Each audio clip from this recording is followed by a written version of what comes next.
The Shadow Throne, Chapter 17. Our landing at an Avenian dock was so easy, I almost wanted to remind Mott that I had made the better choice.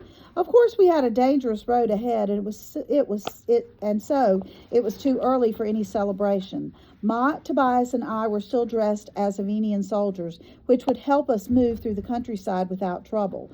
At least I hoped there wouldn't be trouble. Much as I tried to hide it, Mott clearly understood that I was in no condition for a fight. The three of us left the boat. Then I ordered the rowers and coxswain to return my prime regent safely to Drilead. I reminded Harlow of my strategies, but was firm that his first priority was to send out a search for Princess Amarinda. If Fink made it to Weimar, then I hoped he would either stay there where it was safe or return to Carthia in the company of Weimar's army and under their protection. To avoid any argument, I explained only what was necessary of my plans. Mott's mouth was pinched in a thin line of disapproval, and Harlow didn't look much happier. Tobias clearly thought I had gone insane during my time in captivity, and as that wasn't entirely impossible, I didn't contradict him. In the end, they agreed to all that I asked, and Harlow made Mott and Tobias promise to keep me safe. Mott replied that he could protect me from everyone but myself, which I thought was a fair compromise. After Harlow left, Mott, Tobias, and I obtained some food and 3 sturdy horses from a farmer on the outskirts of the swamp. Vargan's camp was farther south than our position, and I hoped our path would keep us far from there. I couldn't stomach the thought of returning willingly or not. Gradually, the sun rose at our backs. We were heading west at a slower pace than I wanted, but Mott insisted I preserve my strength and recover from the past several days. Patience had never been a virtue that interested me, and certainly one I had never courted. But for now, it was a necessary one. When night fell, I arranged for an inn where we could spend the night with a good sleep. With our black and red uniforms and my Avenian accent, nobody gave us a second look. I felt much better the following morning and even managed a meal of real food, or the closest thing to it in Avenia. Once we were on the road again, Tobias asked, "Shouldn't we turn farther south to reach Tarblade?" "We have another stop first," I said. Mott groaned. "You remember, we're deep in enemy territory, correct?" "The people here aren't my enemies," I said, "only their king, and I need to send a message." "Carried in the hands of an Avenian? Jaron, you might not consider these people your enemy, but they won't look so kindly upon you. If you had a message to send, it should have gone with Harlow yesterday." "A fine idea if I'd have thought of it yesterday," I snapped. We rode for another half hour before he came to the edge of a thieves' camp, the place where I had first been taken on my way to the pirates. It had always been a bustle of activity, and I expected the same liveliness now. But it was different this time. I left my sword in place as we rode into camp, but had my hand ready just in case. The few men still there came to their feet to greet us, but they looked more like scavengers than thieves. A few were armed, but nobody went for their weapons. I recognized a few men, but most of them there were new faces. I had no friends here. "You've picked us over enough," a drunken man shouted through blurred words. "None of us here can fight. The last group of soldiers knew that, and they left us alone." With some nervousness, Mott and Tobias looked at each other, and I remembered how we were dressed. "What happened to the others who were here?" I asked. "Did they volunteer to fight?" "Volunteered at the point of a blade," a man said. "They took everyone who might be of use." Another man sauntered forward, staring at me. "How old are you, boy? You're no soldier, or no leader amongst them if you are." "No leader amongst Avenian soldiers, no," I said. When I removed my helmet, there was enough of a reaction that it was clear some of them knew who I was. "My name is Jaron. I am the king of Carthia, king of the Avenian pirates, and a friend of Eric, who was in charge here. If you don't wish to fight for Vargan, then join me now. Ride with me and leave this place." "Or we could just capture you and earn a lifetime of gold from Vargan," the man nearest to us said. I snorted. "Don't be ridiculous. If you had the ability to capture me, you would have already been recruited." They gave up and half turned away from me. "We're Avenian," another thief said, sitting back down beside his fire. "We're going to stay here." "As you wish, but that's a thin stew in your pot, and I can help thicken it. If you're hungry, I'll pay you your fastest rider, to deliver a message back to Carthia for me." "No," Tobias hissed. "You can't trust these men." But I only ignored him. The man closest to me lifted his hands to his hips. "I'm the fastest rider here. What's your message?" "It needs to go to my commander in Drilliad." I eyed him steadily. "Can you deliver it?" He held my gaze. "On my word of honor as a thief," which at best was a contradiction in terms. Continuing, I said, "Good enough, I suppose.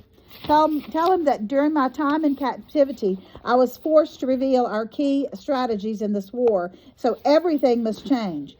I need every spare man moved to Drilliad to protect the castle, and I want every trap ready in the city. I also want the wealth of Carthia moved to a place called Farthenwood. It'll be safer there." I leaned into him. "Now promise me that this message will reach my castle." "That's a pretty dangerous message."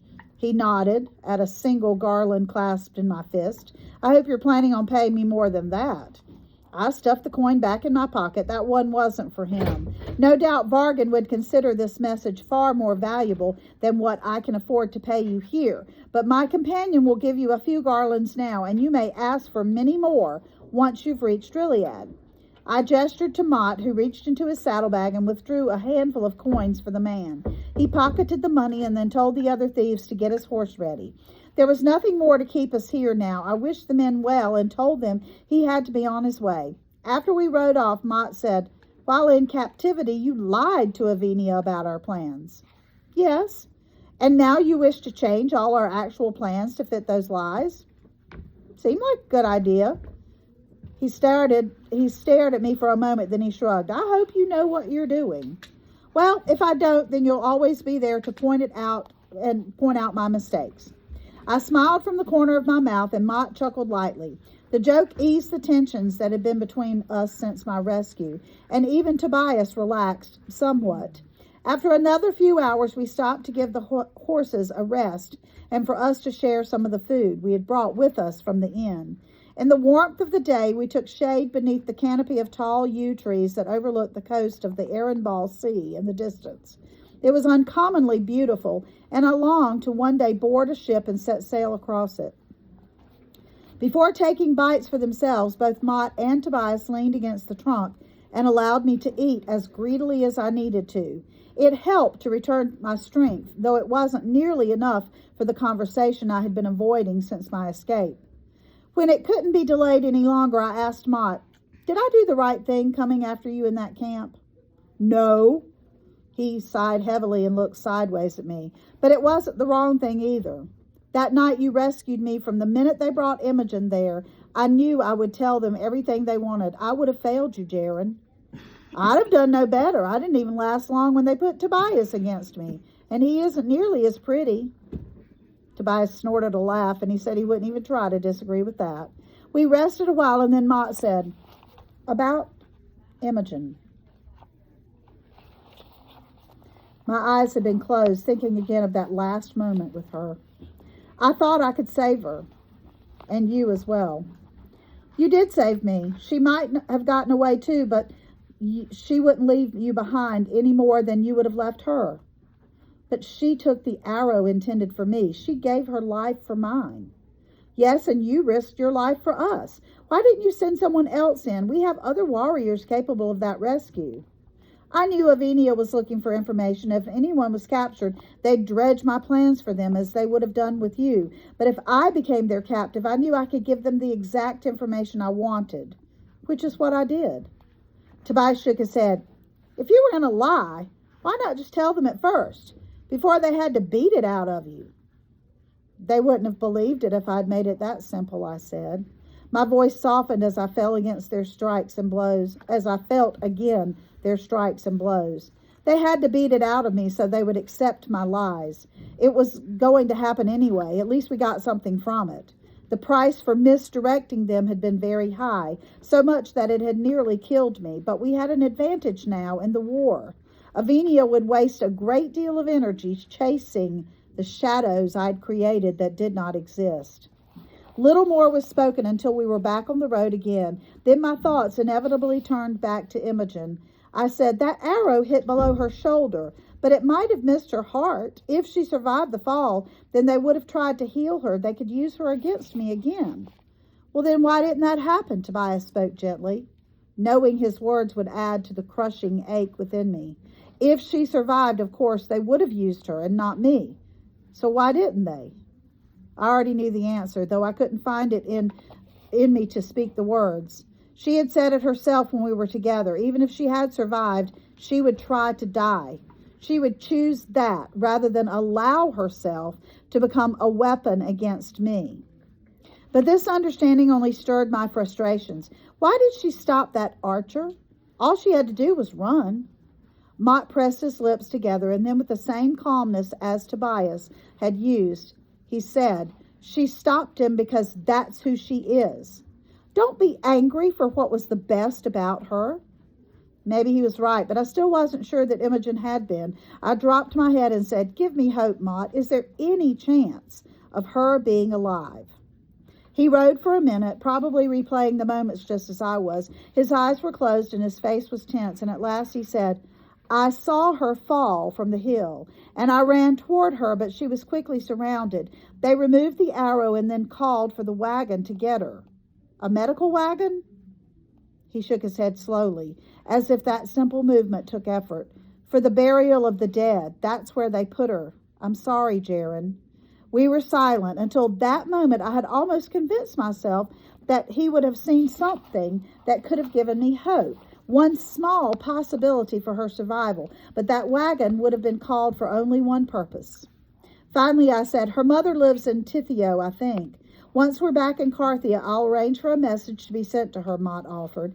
"No, I'll do that. I owe her mother that much." The garland from my pocket was in my hand again. I started to run it over my knuckles and changed my mind and replaced it. "Every part of me hurts, Mott. You've been through a lot, but with enough time, all wounds will heal. I'm not talking about the cuts and bruises." "Neither am I," he said. "Oh, Jaron, she saved you because you have to save us. She did the right thing for Carthia, but only if you turn her death into a purpose and you win this war." I knew that's what I have to do, and yet it didn't make the task ahead of me any less impossible. I only understood now that despite the odds, I still had to succeed. Little more was said until I pointed to a wide field in our right and directed Mott to have his sword ready. Tobias removed his too, for what good it might do us, although under my breath I said, "Be alert. This is Tarblade Bay."